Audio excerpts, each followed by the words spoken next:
সন্ধ্যা, আপনাদের সাথেই আছি আমি শাকিলা মতিন মৃদুলা। প্রিয় দর্শক শ্রোতা, সবাইকে স্বাগত জানাচ্ছি শুভ সন্ধ্যার আজকের আয়োজনে।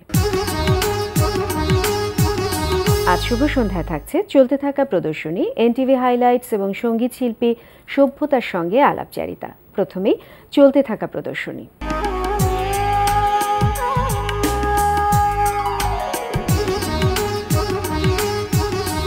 শুরুতেই জানিয়ে দিচ্ছি ঢাকার বিভিন্ন গ্যালারিতে চলতে থাকা চিত্রকলা প্রদর্শনীর সময়সূচি।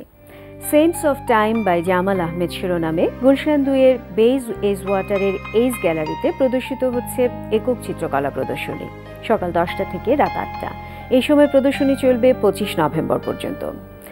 ঢাকা বিশ্ববিদ্যালয়ের চারুকলা অনুষদে জয়নুল গ্যালারি 2-এ প্রদর্শিত হচ্ছে সুমন সরকার ও জাহাঙ্গীর আলমের যৌথ চিত্রকলা প্রদর্শনী into the valley of beauty, বেলা 11টা থেকে রাত 8টা। এই সময়ে প্রদর্শনী চলবে 24 নভেম্বর পর্যন্ত। আলিয়াস প্রসেসে লা গ্যালারি ও গ্যালারি জুমে প্রদর্শিত হচ্ছে শিল্পী মোহাম্মদ আব্দুল গফফার বাবুর একক চিত্রকলা প্রদর্শনী সময়ের ছাপ। প্রদর্শনী চলবে 29 নভেম্বর পর্যন্ত। ইতালির শিল্পী তারশিত শিল্পকর্ম নিয়ে শাহবাগ জাতীয় জাদুঘরের নলিনীকান্ত ভট্টশালী গ্যালারিতে প্রদর্শিত হচ্ছে ইতালীয় শিল্পকর্ম প্রদর্শনী। প্রদর্শনী চলবে 30 নভেম্বর পর্যন্ত। এবার এনটিভি হাইলাইটস।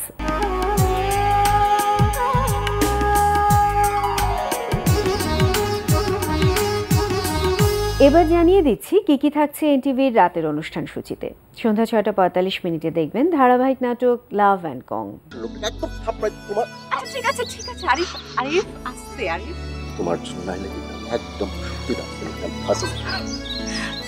তুমি এরকম ছেলে মানুষই কেন করো বলো তো? রাত 8:20 থাকছে নজরুল ইসলাম রাজুর পরিচালনায় ধারাবাহিক নাটক সানফ্লাওয়ার। আজ একটা মেয়েকে নিয়ে বাড়িতে এসেছে। মেয়েটা দেখতে কেমন? তা জেনে তোমার দরকার কি? তোমাদের কি টেলিভিশন ফ্রিজের শোরুম? জি না, আমরা রিপেয়ার করি। ও, তো তুমি ওখানে কি করো? জি, আমি মেকানিক।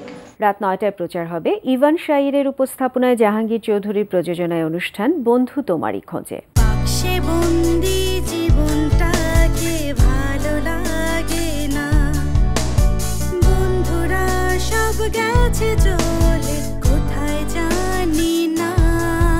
মনে পড়ে তাই হাতটা বাড়াই বন্ধু তোমারই খোঁজে।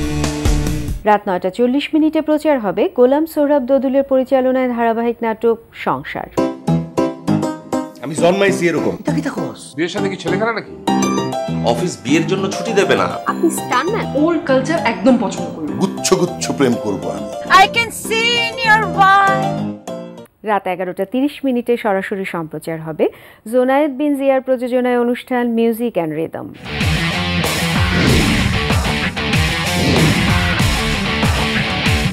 এই ছিল এনটিভির রাতের অনুষ্ঠান সূচি।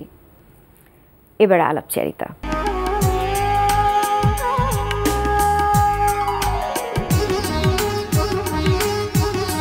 আমাদের আজকের অতিথি সঙ্গীত শিল্পী সভ্যতা। সঙ্গীত নিয়ে ব্যস্ততা সম্পর্কে জানতে চলুন কথা বলি তার সঙ্গে।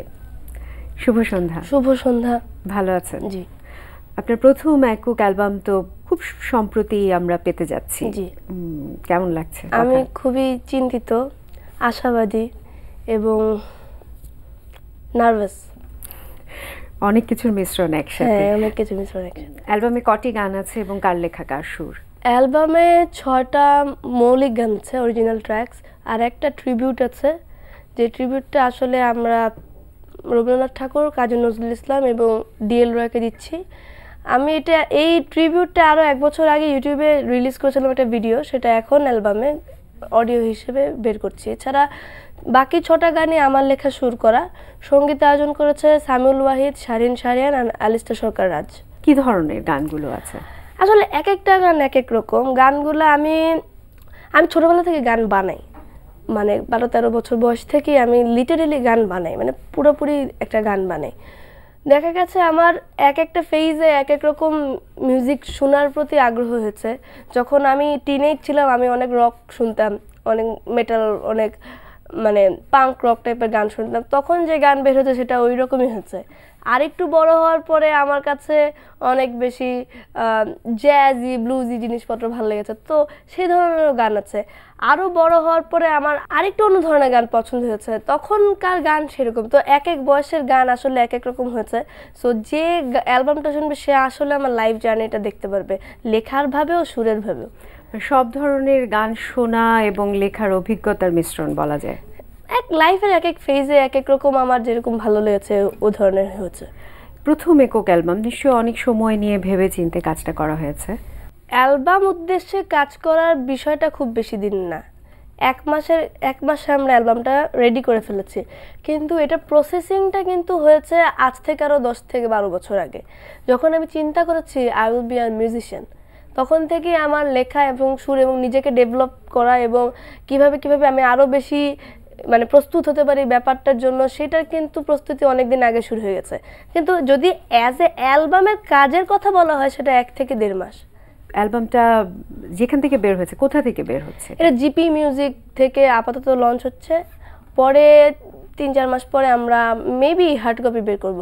এখন দেখা যাচ্ছে যে এরকম মোবাইলে কিংবা অনলাইনেই বেশি রিলিজ হচ্ছে, এটাকে কিভাবে আপনি দেখেন? ছোটবেলায় আমি এমন একটা জেনারেশন থেকে এসেছি যেখানে আমরা অ্যালবাম কিনেছিও, মানে হার্ড কপি কিনেছি, অ্যালবাম রিলিজ হয়েছে, ঈদের সময় জামা কেনার উত্তেজনা যতটুকু ছিল, একটা নতুন অ্যালবাম আসার উত্তেজনা ততটুকুই ছিল, যে নতুন একটা আর্টিস্টের বা আমাদের প্রিয় কোনো আর্টিস্টের অ্যালবাম বের হচ্ছে। কিন্তু এখন কিন্তু ব্যাপারটা এরকম না। এখন এমনও হয়েছে যে বিদেশি কোনো অ্যালবাম বের হয়েছে গতকাল, আমি পাইরেসির কারণে আজকে সেটা শুনতে পাচ্ছি, কিন্তু যেটা ছোটোবেলায় আমার শুনতে লাগতো 1.5-2 মাস। সো পাইরেসি খারাপ, আর্টিস্টের জন্য খারাপ, কিন্তু লিসেনারের জন্য আসলে খারাপ না। তো সব কিছুরই দুইটা দিক থাকে। এখন দেখা গেছে এখন আর ওভাবে করে মানুষ সিডি কিনে না, বা সিডি, আমার নিজের বাসার সিডি ড্রাইভ 6 বছর ধরে নষ্ট, সিডি ড্রাইভ চলে না। সো আমি সিডি কিনি ঠিকই, যেহেতু আমি একজন আর্টিস্ট, যদি আমি আর্টিস্ট না হতাম হয়তো কিনতাম না, পড়ে থাকে বাসায়, শোনা হয় সেই অনলাইনে। আমরা আরও কথা শুনবো, জার্নির গল্প শুনবো, একটু কি গানের কিছু অংশ শুনতে পারি? আচ্ছা, আমার অ্যালবামের নাম হচ্ছে যদি থাকতো ডানা, তো যদি থাকতো ডানা গানটাই গাচ্ছি, টাইটেল সং। জি।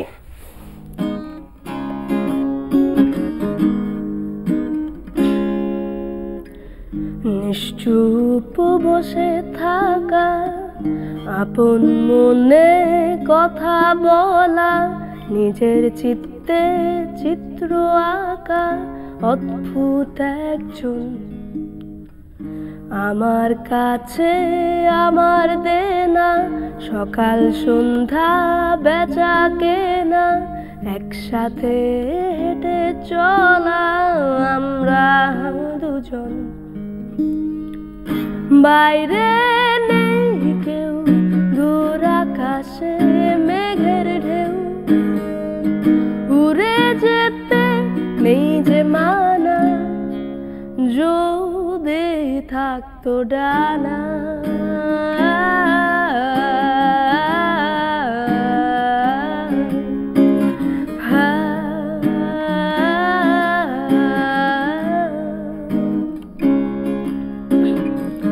স্বপ্নই যদি সঙ্গী হয়, আশা সে তো পিছিয়ে নয়, স্বপ্ন আশার সমন্বয়ে ধুলোয় মাখা দিন, দিনকে না হয় দিলাম ছাড়, ভাবতে হবে একটিবার, নিজের সাথে স্বপ্ন খেলার নিয়ম নম্বর 3, বাইরে নেই কেউ, দূর আকাশে মেঘে ঢেউ, উড়ে যেতে নেই যে মানা, যদি থাকতো ডানা।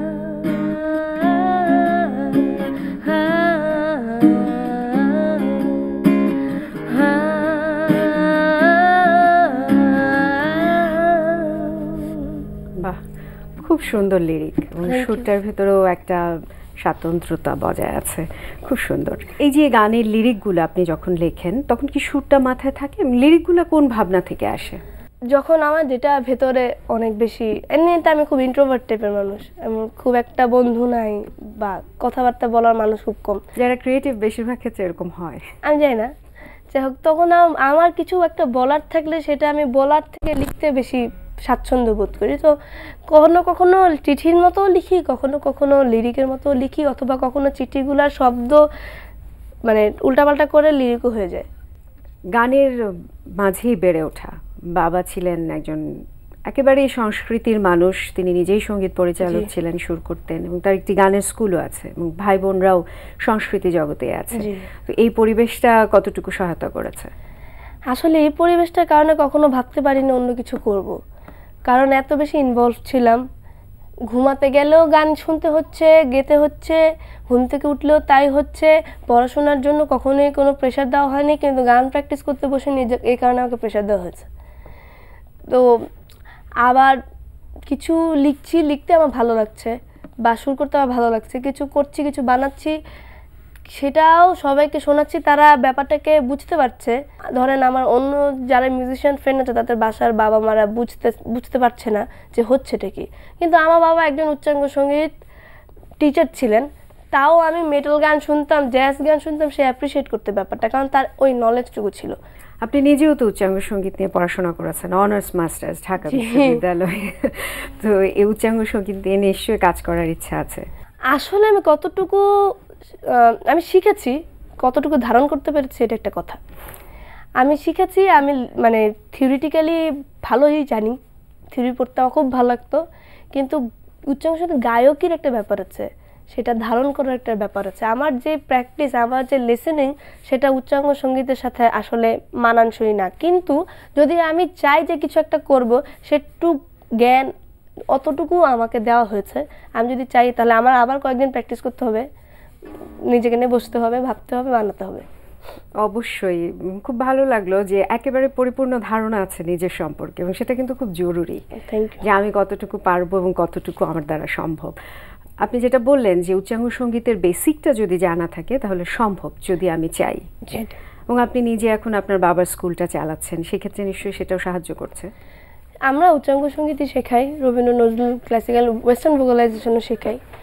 এখন আমি তো বেসিক শেখাই, বাবা যে ক্লাসটা নিত সেটার জন্য মানে একটা নির্দিষ্ট পরিমাণে মিউজিক্যাল থিওরি নলেজের দরকার আছে। তো সেইটা আমাকে সাহায্য করছে, যেহেতু আমি পড়াশোনা করেছি। যদি আমি পড়াশোনাটা না করতাম হয়তো স্কুলটা বন্ধ করে দিতে হতো। এই যে বাবার উত্তরসূরি হিসেবে বাবার স্কুলটাকে চালিয়ে নিতে পারছেন, নিশ্চয়ই খুব একটা তৃপ্তি কাজ করে।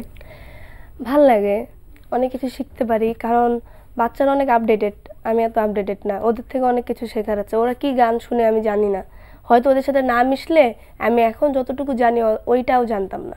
একেবারে প্র্যাকটিক্যালি শেখা হচ্ছে যে এখনকার বাচ্চারা কি চায়। আপু তুমি কি এই গানটা শুনছো? আমাকে বললো, আমি না এটা কার গান? চেইন স্মোকারের গান। চেইন স্মোকার ব্যান্ডের নাম তো আমি কোনোদিন শুনি নাই। তারপর আমি শুনলাম, আচ্ছা আমি জানি যে এখন ট্রেন্ডটা কি, মানে অ্যাটলিস্ট আই নো যে কি হচ্ছে। আমি কি করতে চাই না করতে চাই সেটা পরের কথা, বাট আমি জানি ও কি শুনতে চায়, ও কি বুঝতে চায়, ও কি ভালোবাসতে চায়, বা ওকে কিভাবে কি করতে হবে। মানে একেবারে ইন্টারঅ্যাকশনটা হচ্ছে প্র্যাকটিক্যালি। গান নিয়েই তো ব্যস্ততা। প্রথম একক অ্যালবামের কথা তো আমরা জানলাম, মিক্সড অ্যালবাম নিশ্চয়ই হয়েছে? অবশ্যই অনেক অনেক। সামনে কি পরিকল্পনা আছে গান নিয়ে? অ্যালবামটা বের হোক, তারপর দেখি কি হয়। তারপরে গান নিয়ে পরিকল্পনা, গানই করবো, গান বানানো তো আর বন্ধ করবো না। কিন্তু আমার প্রথমে জানা লাগবে অ্যালবামটা বের হওয়ার পরে এটা কি ধরনের রিয়াকশন দিচ্ছে মানুষের উপর। তারপরে নিজেকে যদি আরও ইমপ্রুভ করতে হয়, আর ইমপ্রুভ করার জন্য সেই কাজগুলো করতে হবে। আর নতুন যত বড় হব গান তত বড় হতে থাকবে। সো এটাই, নতুন নতুন লেসন আসবে এবং হয়তো বা গানের ট্র্যাকও ঘুরে যেতে পারে, ইউ নেভার নো। আমরা একেবারেই শেষ পর্যায়ে চলে এসেছি, আরেকটা গান দিয়ে শেষ করতে চাচ্ছি। আচ্ছা, এই গানটার নাম হচ্ছে তোমাকে, ফ্রম দি অ্যালবাম ভালোবাসি তোমাকে। এটা লেখা সুর করা সন্ধি ভাইয়ার অ্যালবামে আমি ওর সাথে গানটা গিয়েছিলাম। আপনার বড় ভাই? জি। তোমাকে যখনই দেখেছি আমি, তোমাকে যখনই ভেবেছি আমি, নিজেকে খুঁজে পাই আলো ছায়ার মেলায়, নিজেকে খুঁজে পাই ভালোবাসার খেলায়। তোমাকে তোমাকে